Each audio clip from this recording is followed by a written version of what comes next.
When I think about all the moments that he wasn't present for because he ended up passing away suddenly when I was 18, I'm like, oh, he didn't see me walk down the aisle, right? If my 16-year-old self saw me today, she would cry and then she would finally exhale. Welcome back to Pages of Her, page 6. Let's jump right in. Sometimes I look at my life now and think, wow, my 16-year-old self would be super shocked at who I've become and what I've turned into. And I'm not saying that's a bad thing. But what I'm saying is because when I was 16, baby, I was just trying to survive week by week. Picture this: dark skin, right? Super skinny, quiet, reserved. I was always in my head. I was always thinking. I was always watching and observing people, but I always kept everything to myself. I was really trying to figure things out for my own. I didn't really have a blueprint. I didn't really have a real role model. Shout out to the people that were in my life, that still are in my life. Shout out to my mom. Super happy to have her. But that's not what I mean, right? As a kid, you and your mom, y'all not about to get along on every single little thing. So when I'm talking about role model, don't get me wrong. My mom is everything to me. Don't get it twisted. But what I'm saying is a role model that a 16-year-old wanted to look up to or should have looked up to. That is what I'm talking about. So I didn't have a safety net. I kind of just had vibes, prayer, and what I like to call, or what we probably like to call, survival instincts. But today, I have become the woman who I desperately needed at 16. I grew up in hotels, motels, Holiday Inns, shelters, you name it. No, but for real though, I really did. Sometimes staying with one of my mom's friends, this one of my little friends type thing. Y'all know the ones. That was also a biggie growing up, right? And I ain't saying nothing crazy about my mom. I love her to life. I'm telling you that right now, so don't get it twisted. You feel me? But that was the kind of party I was accustomed to when I was growing up, and it is what it is. Money was definitely tight.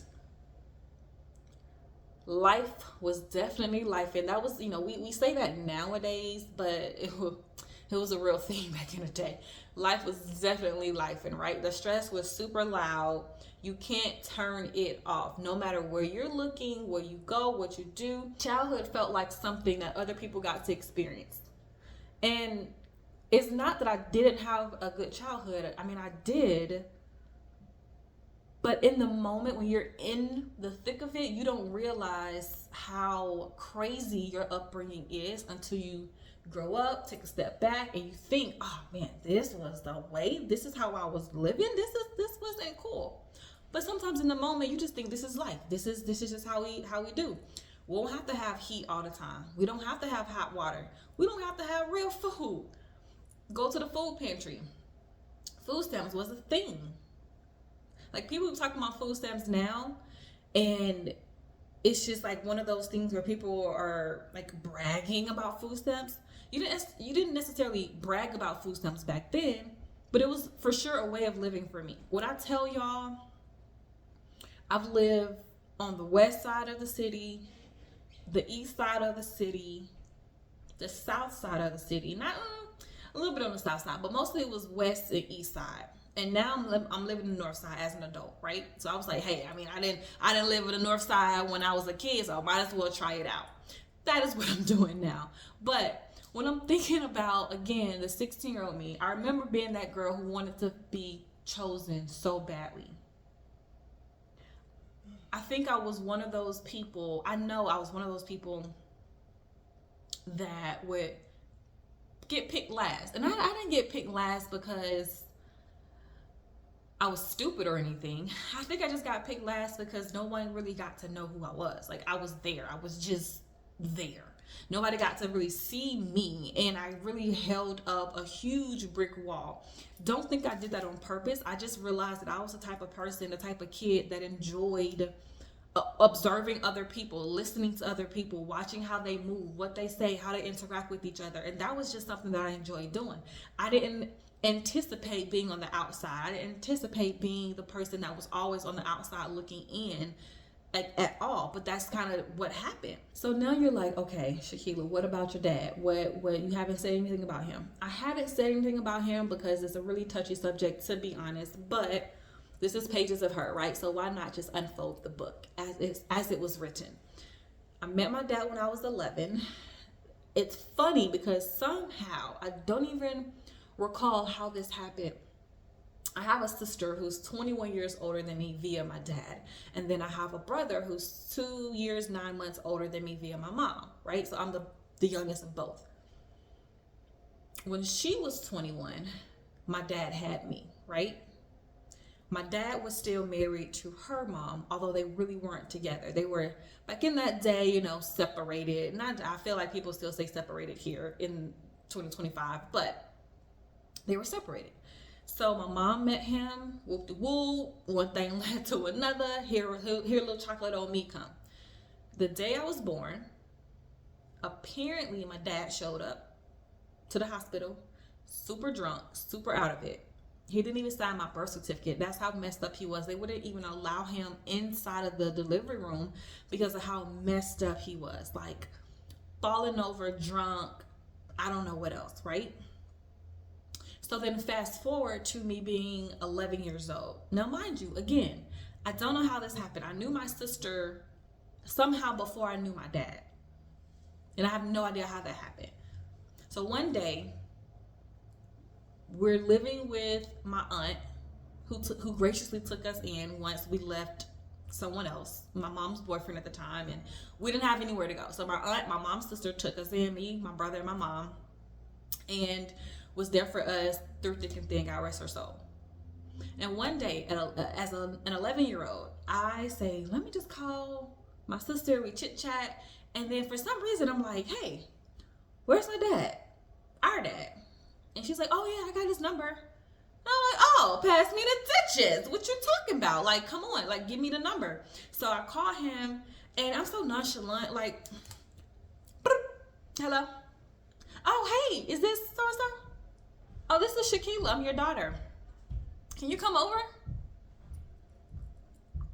What? Who does that? And he was so taken off guard. He was so taken aback, little girl, who are you? Where is your mama? And he literally, I kid y'all not. He gets in his car and he drives over to the house. I'm sorry. I don't know where this little emotion is coming from. But he gets in his car and he drives over to the house. And I was shady, y'all. I didn't even tell my mama. I didn't even tell my mama. So check this out. He comes over, right? I see him out the window. Gets out the car. He's walking up to the house. And I'm like, yo, Mom, Dad's outside. She's like, what? Mind you, she ain't seen this man in probably 11 years, probably since I was born. And knock on the door, right? Boom, boom, boom. He knocks on the door. My mama is like, what did you do? I mean, she was nice about it, but she was just super unexpected to, see this guy who left her with a kid. That's randomly at the doorstep. And it was like one of the most interesting situations I've ever been in, right?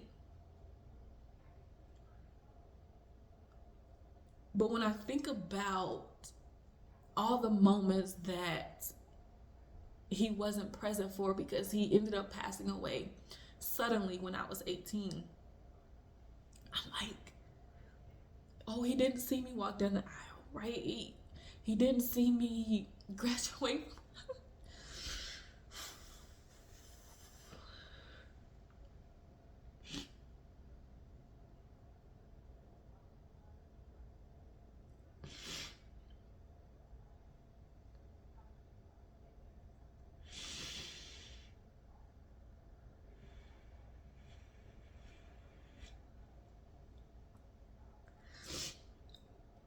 he didn't see me graduate from college.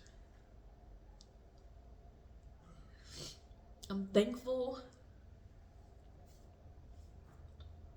I'm thankful that he was able to see me walk across the stage as an 18-year-old, right? Graduating from high school. Of course, graduated in May, right? And by my first semester of college, that August, he was gone. Well, technically that's September. His birthday's in August.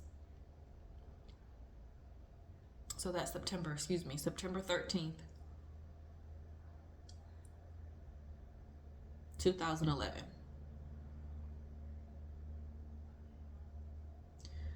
So I'm telling y'all that not to score brownie points, but I'm trying to paint a picture of a young black girl with a soft heart but a hard life. But also trying to figure out how to be a woman in this crappy world in the 90s. Well, how to be a person, But then in the early 2000s, how to be a young woman in this crappy world. You know what I mean? But if I were to talk to my 16-year-old self back then, now, I think she would be super proud of me. And I also think that if my dad were still here, he would be super proud too.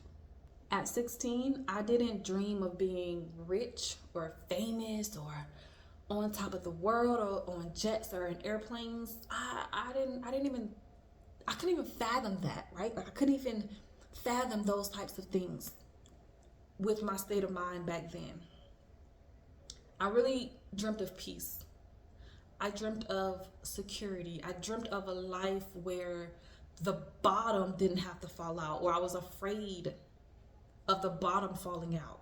Like I wanted to be able to enjoy life safely.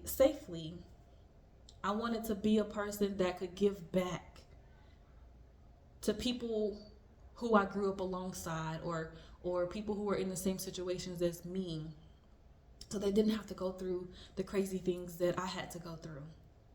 I mean, talk about being evicted.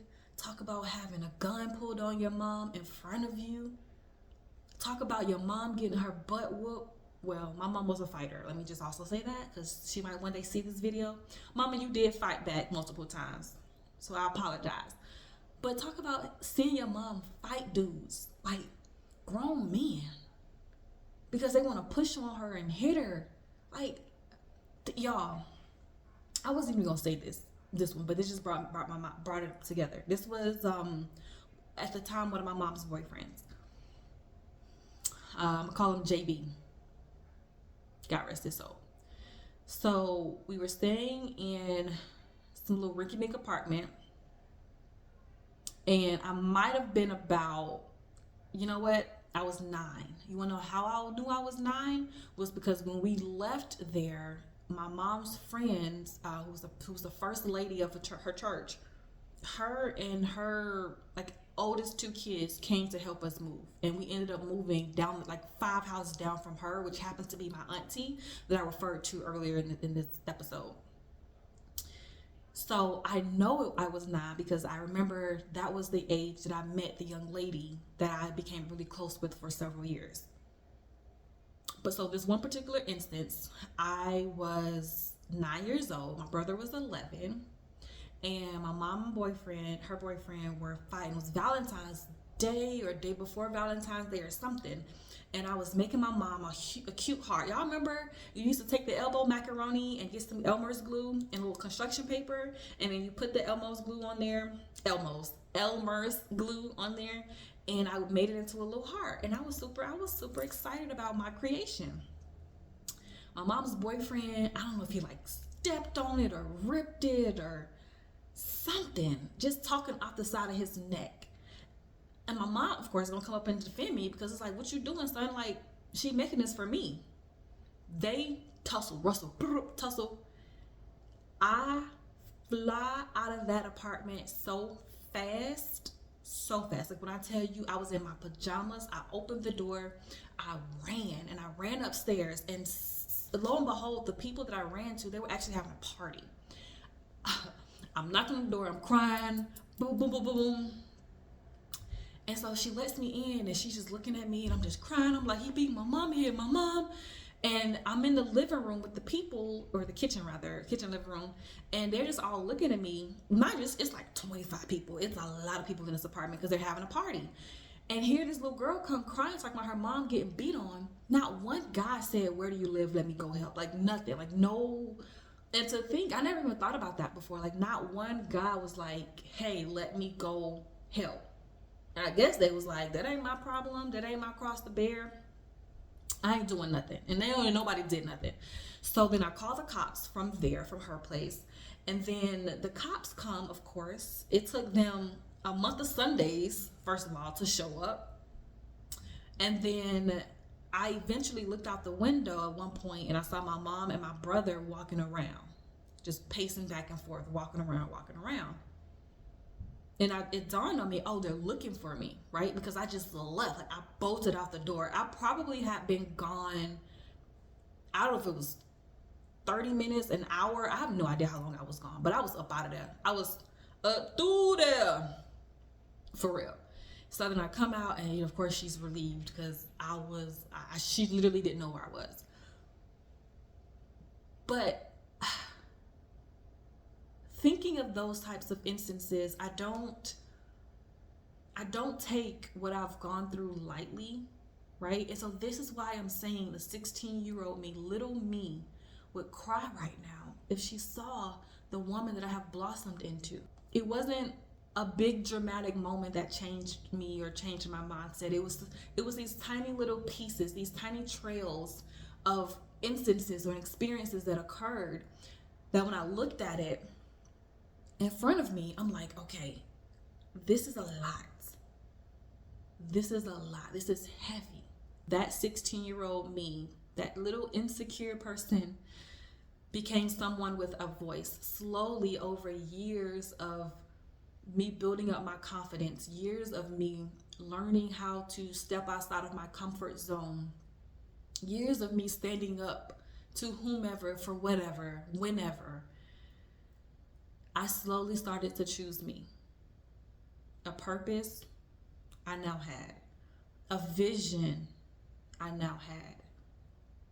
A seat at tables that I didn't think was for me, that I thought was for other people, I now had.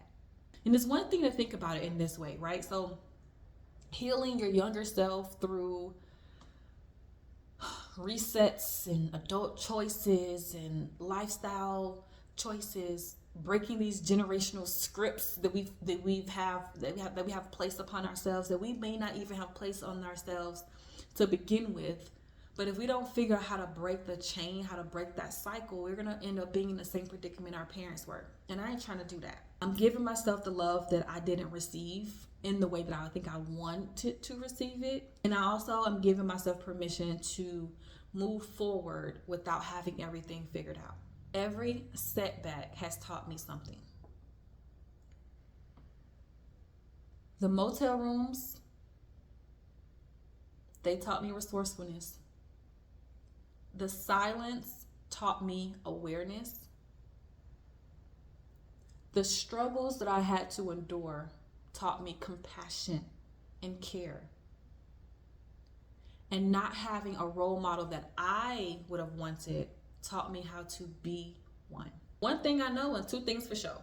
I learned that you do not need to grow up with a silver spoon in your mouth in order for that silver spoon to become gold. You also do not need to have a perfect past in order to build a powerful future.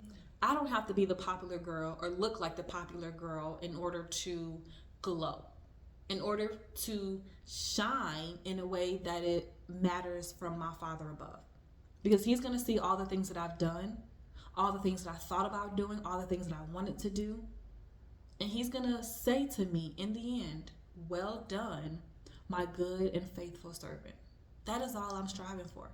So I'm not striving for no popularity contest. I'm not striving to be on nobody's magazine. Yeah, put me on a magazine. That'll be wonderful. Guess what? It's wonderful because I get to, number one, spread the glory of God. But then number two, I get to show other young ladies who look like me, who are in situations that I used to be in, this is what you can do with your life. I get to give back and support as many people as I can. That is what I'm looking forward to. If I could talk to my 16-year-old self now, I would say, baby, you're not broken. You are still becoming.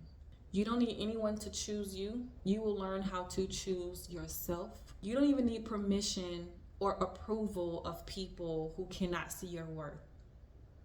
You're going to build a life that makes sense for you and for you only. You're not here to prove anything to anyone. You're not here to get the clout or the fame or the glory or the honor. You're not here to change anybody's perceptions of you. And one day,